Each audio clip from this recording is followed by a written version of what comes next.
Chapter 8 Prisoner. Later on, Dune would be grateful for two things about that awful moment when the men appeared. One was that Lena had lagged behind, so only he was captured. And the other was that the straps of his pack had been pressing painfully on his shoulders just before it happened, so he'd taken the pack off to readjust it. When he saw the two men, he was so startled that he let it fall. He had just passed the corner of Roving Street, and there they suddenly were ahead of him. First one, then the other. Two dark shapes emerging from a doorway, each with a light, and each one carrying some sort of bag or bundle. His immediate impulse was to greet them. He stepped forward and called out, and they whirled around at the sound of his voice. Dune saw that somehow they wore their lights on their heads. He saw that one was short and stocky, and the other was slightly taller and thin, but aside from that, he couldn't see them well enough to tell if they were people he knew. "Hello," he said, moving toward them. "Who are you?" They stood silent. Dune stared, trying to get a look at their faces. Why weren't they answering? Then one of them muttered something to the other, and they dropped their bags and sprang at him. Dune backed away, stumbling, trying to turn, but he didn't move quickly enough. His right arm was grabbed, then his left, and though he twisted and pulled, he found himself caught fast. He shouted, "No, no!" His candle fell to the pavement and went out. He still could see nothing of the people who'd grabbed him. They were just shaggy dark hulks with a bad smell and lights that seemed to be growing out of their foreheads. Their hands circled his upper arms like bands of steel.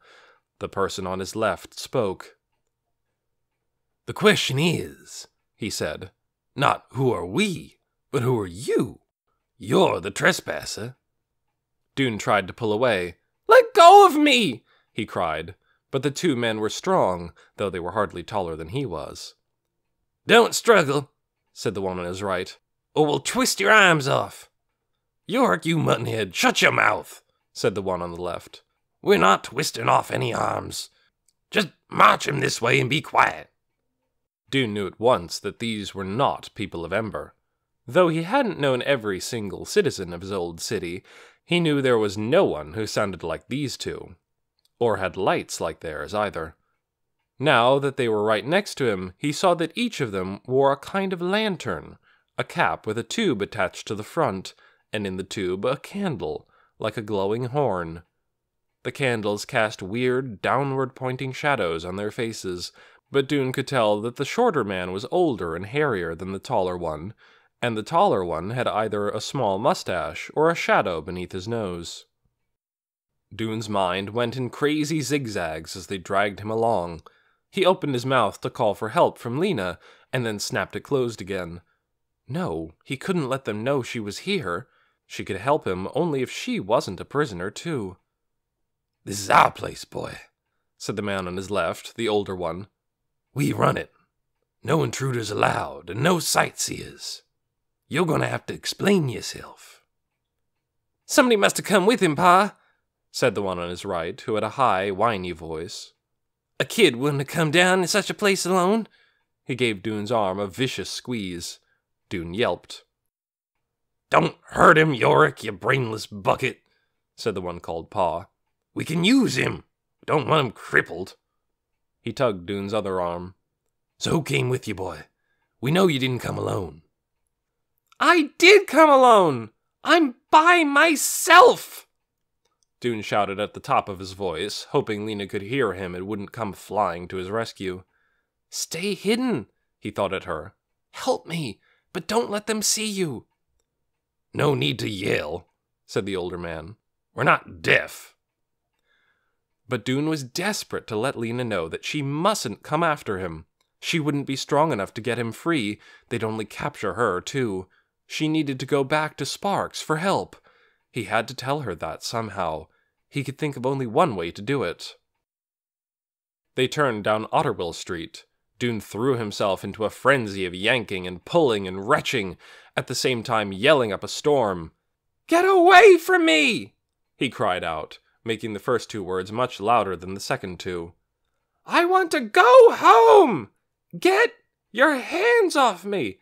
Help! What Lena would hear, he hoped, was, "Get away! Go home! Get help!" It was the best he could do. He stopped struggling. The two men gripped him more tightly than ever. "No use throwing a fit," said the older one. "You'll get yourself all worn out and banged up." They turned into Harkin Square. Dune gaped. Here he was, in one of the places most familiar to him in the world, and it was utterly, horribly changed. The light they'd seen from above clearly had nothing to do with the 8-page book. It was simply a fire, burning right in the middle of the square, sending out a haze of smoke. In one place, a sort of living room had been set up, with a table and some armchairs and a few carpets. There was a washtub full of water, and empty cans and jars cluttered the ground. Around this living area were heaps of bags and stacks of boxes, in some of which Dune could see familiar-looking jars. He recognized pickled beets, powdered potatoes, and dried purple beans. So there was at least some food left here, maybe even more than he'd thought. 3 people moved around the fire's edges. In the light of the fire, Dune could finally get a better look at his captors. The older one, on his left, was built like a stack of bricks, wide in the shoulders, stout in the chest, a thick neck, and a head that looked too big for his body. He had an immense amount of rust-colored hair. It sprang wildly from beneath the candle cap on his head. It covered the entire lower half of his face in a tangled thicket of mustache and beard, and it poked out of his ears and nostrils.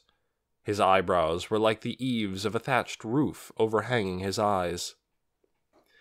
The younger one was taller and thinner, with little anxious-looking eyes that darted this way and that. He did have a small mustache, and on his chin was a brownish scruff of hairs, a feeble attempt at a beard. From both these people came a strong smell, a smell of clothes unwashed for a long time, a grubby, sweaty smell. "Look what we found!" cried the younger one as the others came running up to them. "A trespasser!" "I'm not a trespasser," Dune said. He tried again to wrench himself free, but the men's grip on him only tightened. The other people came up close to him and stared. They all wore the candle caps. One was a woman in dark clothes with black hair pulled tight against her head. She peered at him with small, mournful eyes. "Oh, trouble," she said. "Woe and alas! Daughter, come close." A girl who looked about Dune's age came and stood beside her mother. She was wide-shouldered and rust-haired like the older man. She squinted at Dune, grinning. In her hand was a long fork, with which she gave Dune a poke in the leg. "Now, boy," said the man on Dune's left, "you have blundered into the domain of the Trog family, which you see before you. Myself, Washington Trog, known as Trog to the world and part of my family. My wife, Minnie, my son, Yorick, and my daughter, Kanza." Someone else lurked behind them. A boy, Dune thought, though he couldn't tell for sure. He didn't look like a member of the Trog family. His hair was frizzy and pale, like a handful of soapsuds, and he was small and flimsy-looking, and had an oddly lopsided way of standing. "What about that one?" Dune asked, tipping his head toward the boy. "Oh, him," said Trog. "He's not one of ours. We brought him with us out of pity." "Why?" "Bandits killed his parents," Trog said. "So we took him in. Extra hands always welcome, I say." He pointed a finger at the pale-haired boy. "You," he said. "Bring us that wooden chair." The boy went over to the straight chair and dragged it up to them. Dune saw that he bent awkwardly sideways, down and up, when he walked. One of his feet was twisted at an odd angle. Trog turned to Dune. "Now," he said, "what is your name?" Dune didn't want to tell him, but Yorick pinched his arm when he didn't speak, so he said, "Dune!" "Doom!" said Trog. He grinned, revealing square yellow teeth. "What a name! Your parents must have known you were headed for trouble." Not Doom, said Dune. Dune, with an N. Oh, said Trog. All right, Dune. We're gonna have to tie you up for now. Sit him here, Yorick. The son pushed Dune into the chair and held him there while Trog rooted around in the heaps of stuff and came up with a long rope. A black rage filled Dune as they wound it around him, and he kicked and thrashed and tried his best to butt them with his head, but their strength was too much for him, and in minutes he was bound up like a package, tied to the chair, hands and feet, completely helpless. The wife and daughter dragged a couple of boxes up close and sat on them to stare at the curious captured creature. The son stood next to Dune, looking eager to reach out and twist an arm if necessary. The father pulled a pair of glasses from the pocket of the loose, grubby shirt he wore. He put the glasses on and squinted through them. They had heavy, dark rims and made his wide face look like a brick wall with 2 windows in it. His hands grasped his knees, his elbows sticking out. Behind him, the fire smoked and smoldered. So, he said, what I want to know is, who are you? How did you get here? And why did you come? The whole family leaned forward to hear Dune's answer. Even the light-haired person lurking in the background came a few steps closer. But Dune was still so flabbergasted by the astonishing presence of these strange people in his city that his mind was a whirl of confusion. He couldn't think of an answer. He stared at the faces confronting him, and at the flames just behind them.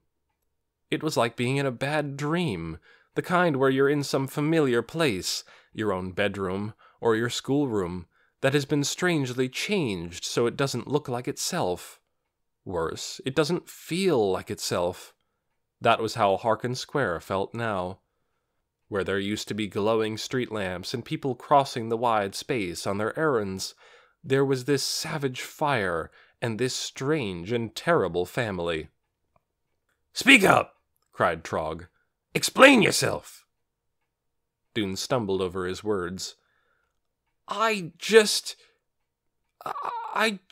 happened to... I'm just here by accident. I'll leave right away." "No," said Trog. "You will not." "Just try it," said the son, yanking on Dune's arm. "You'll get your bones broken." "No breaking bones!" Trog punched the air in his son's direction. "I'm doing the talking here. Be quiet, and get me a different pair of glasses.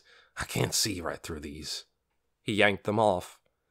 Yorick hurried over to a box that seemed to be full of glasses. Dune heard them rattling as Yorick shuffled through them. "Here," Yorick said, handing his father a wire-rimmed pair. Trog put them on. They made his eyes look huge. "Really," said Dune, "if you let go of me, I'll leave right this minute. I was planning to anyway. Why do you think I only brought one candle?" He thought with gratitude of his pack, lying in the dark back on Greystone Street where he had set it down. "I just wanted to take a look," he went on. "Sorry to intrude. I didn't know you were here. I didn't know any of this was here." He made a rolling motion with his head, indicating the city. "I found a crack in the mountain, and then there was a path, and so..." He trailed off. "So if you'll just untie me, I'll get out right away." "Not possible," said Trog. "You don't understand. Now that you're here, you have to stay." Crouched behind the trash bin with the stink of old garbage in her nose, gazing in horror at the transformed Harkin Square, Lena had seen Dune's captors drag him out into the square. She had watched as they tied him up and showed him off to the other people. She could see, she could feel, Dune's fury as the bearded man scolded him and jabbed him with questions. She, too, felt angry. Who were these people who thought they owned the city? But her fear was stronger than her anger. The words Dune had called out repeated themselves in her mind. "Get away! Go home! Get help! Get away! Go home! Get help!" She was so stunned by what had happened, she could hardly make sense of them. Go home? What could he have meant? Her thoughts went first to the home she'd had here in Ember, over on Quilliam Square, with her grandmother and Poppy. But of course that was her home no more. Her home was in Sparks now, a long day's walk across the hills.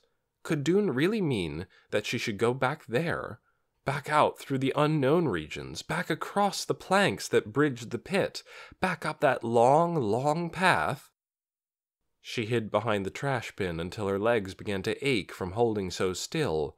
She heard everything, or almost everything.